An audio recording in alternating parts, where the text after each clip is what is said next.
DJ Omkar Masram Harish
DJ Harish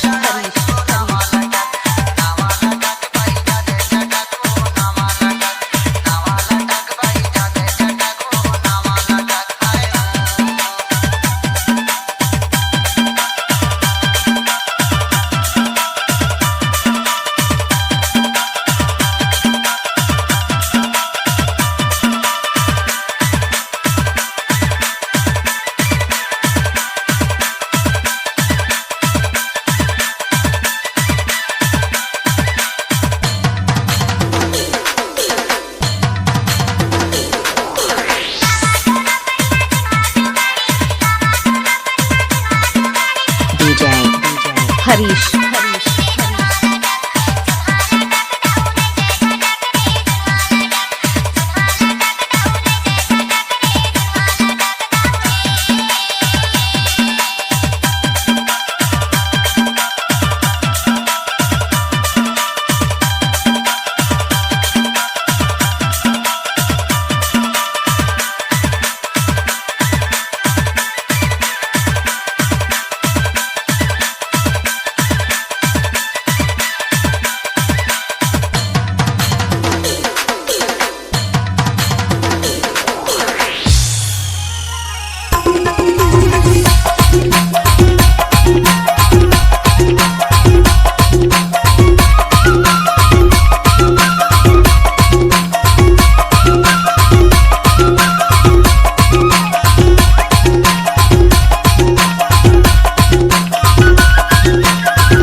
अरे भैया तुम ये क्या पूछ रही हो, मैं नहीं बता सकता ये।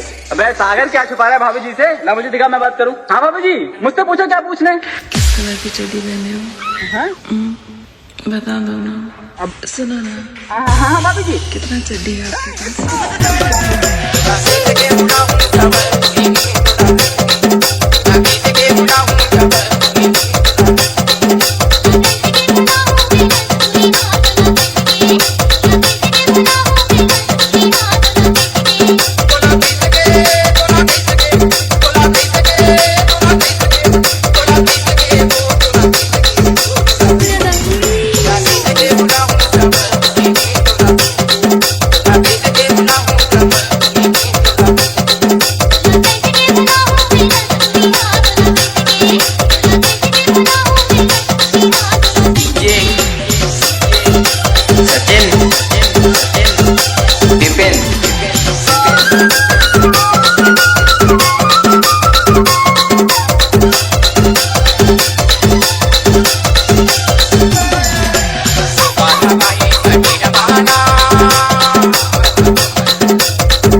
बम लगा तेरे बम लगा सूरजपुर जिला महादेव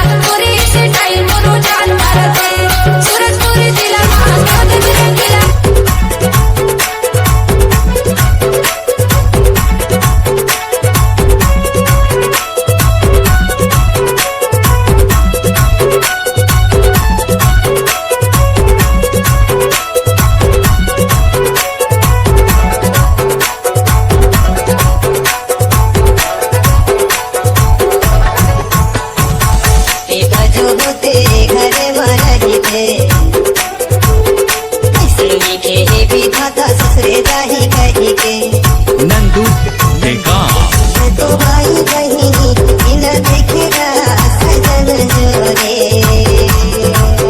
बेटी का तो भाई बहिनी बिना देखेगा सजन जोरे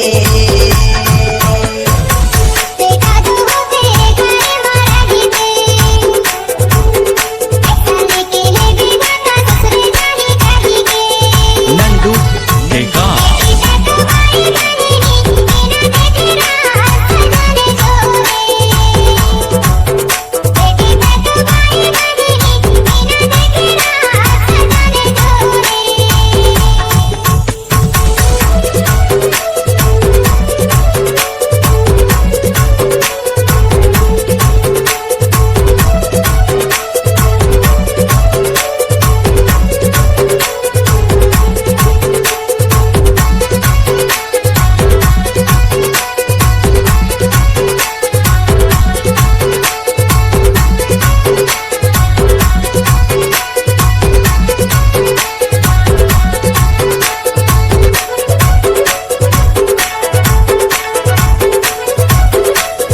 नंदू टेका आई रे मरचा गाड़ी में चढ़ के बोलाया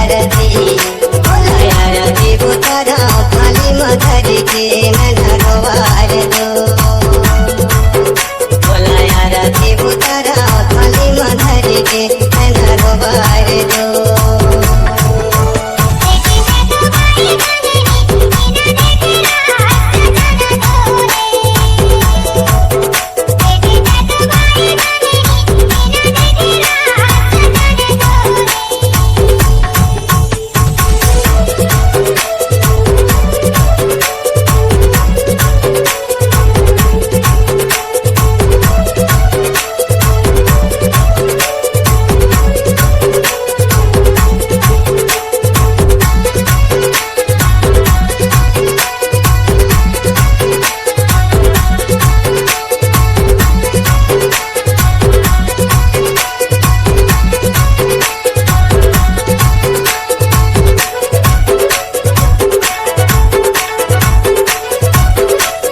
नंदू टेका खड़कना गारा कड़क डफरा तोला छोहार मूर्ति गैया नागिन कपड़ा तोला छोहार दो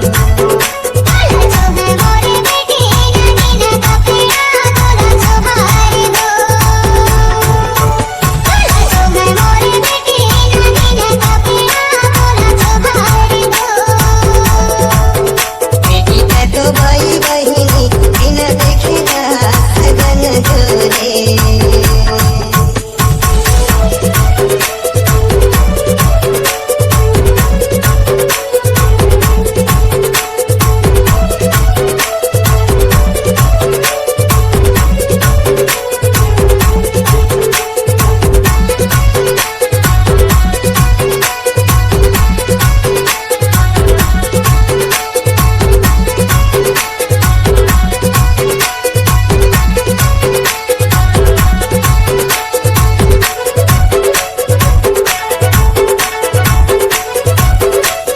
नंदू टेका गोला रे गोला चांदी के गोलाया गोला गे जब मान बच चलाया